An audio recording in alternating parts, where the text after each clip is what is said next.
When we started the Inqaba's African Genome Challenge, we were confident that researchers in Africa have great projects, and we never doubted receiving interesting and well-thought submissions, as we have.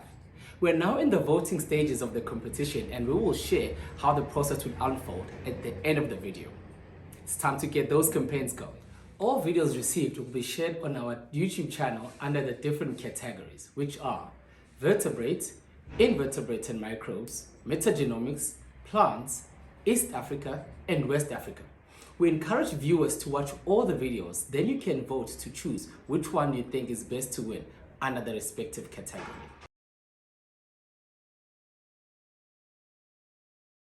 The next category consists of sources of phytochemicals, nutrition, and biodiversity at large. Scientists here have done greatly in presenting their projects. Let's have a look at the plants category.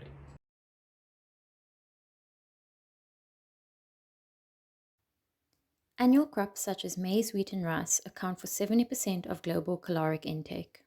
Current cultivars of such crops, even those bred for drought resistance, cannot survive the increasingly long and harsh droughts that are occurring. The world needs new models to produce crops that can withstand the effects of climate change, and we believe that we have found a really strong candidate. Anemia caffrorum is a fern native to southern Africa. It can survive 95% water loss. To put that into perspective, normal crops, after losing 40 to 60% of their water, will die, whereas anemia can lose 95% of its water and still survive for months in that state. This ability is called desiccation tolerance. In the wet season, the leaves are large and maximize food production. They also store some of its energy in the underground rhizome. When water becomes scarce in the dry season, they use the energy for survival. During this time, the leaves develop large amounts of orange hairs containing protective chemicals. As the plant dries, the leaves curl in such a way that only the orange hairs are exposed to light and reflect off harmful UV rays. These hairs also act as sponges to take up moisture from the air, for example in mist. From this minute amount of water, the plant can resurrect and grow, whereas all surrounding vegetation will die. The Plant Stress Group has conducted extensive research on this plant. Sequencing the genome will be the final piece of the puzzle. This will give us the information we need to start applying our findings in the production of climate-smart crops.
%58 of seagrass meadows are in decline. Every 30 minutes, we lose an area the size of a football field, but many people don't even know it exists. Seagrass meadows form the foundation of an entire ecosystem. They provide shelter for juvenile fish, including the locally threatened Neisner seahorse. Seagrass absorbs harmful carbon from our atmosphere, up to 35 times faster than tropical rainforests, making it an incredible tool in the fight against climate change. But seagrass is under attack. Overfishing, pollution, and a rapidly changing climate are threatening to wipe out our seagrass meadows. Zostrocapensis is a dominant seagrass species found across our coastline. Local extinctions of this species have already been recorded in Durban Bay and more recently from St. Lucia.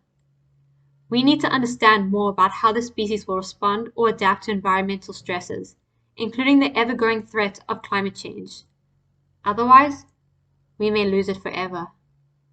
The key to understanding how it will respond lies in unlocking its genetic instructions. These instructions are called the genome, which, among other things, determines which genes are switched on when under stress, such as with climatic ocean warming. With the genome, we can start to understand how to restore and protect our seagrass Zostrocapensis around the South African coastline and beyond. The time for action is now, so please vote for our project and join the team.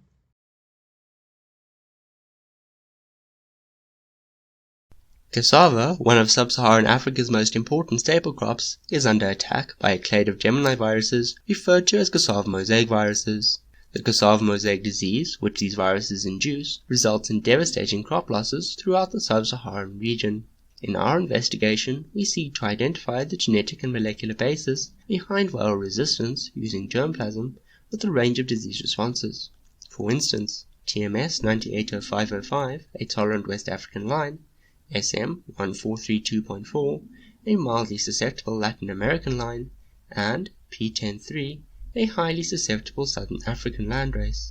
The variation in cassava disease symptoms, which include leaf distortion, chlorosis, and stunted growth, all of which contribute to reduced yield, are clear between different germplasm. By comparing the genetic makeup of susceptible plants to that of tolerant or resistant plants, we can identify genes that may be involved in fighting the virus.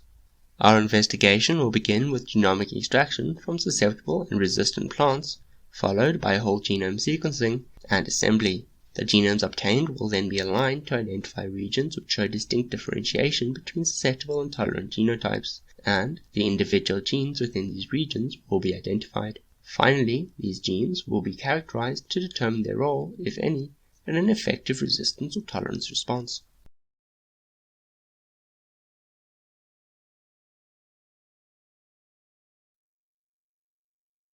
Cape Floral Kingdom is proudly South African, with its intricate tapestry of fynbos contributing to one of the most biodiverse floral regions in the world, and its beauty conceals astonishing medicinal values. The use of herbal remedies is deeply entrenched in South African traditions and can be considered part of our heritage.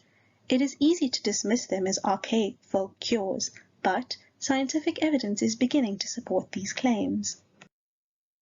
This now provides us with a natural pharmacopoeia. There's a growing interest in plant-based remedies as a source for commercial products, and the opportunity for bioprospecting novel phytopharmaceuticals remains largely untapped. Certain renowned medicinal plants are reaching international fame and are driving local industries, sometimes to the detriment of biodiversity, amidst an ever-increasing human footprint on the endemic and fragile fynbos ecosystem. The genetic material present in fynbos and the information it encodes is the foundation upon which the Cape Floral Kingdom rests. Given the uniqueness and irreplaceability of the fynbos genome, we propose the genome sequencing of the honeybush, boergoel, and cancerbush, which are popularly consumed as teas.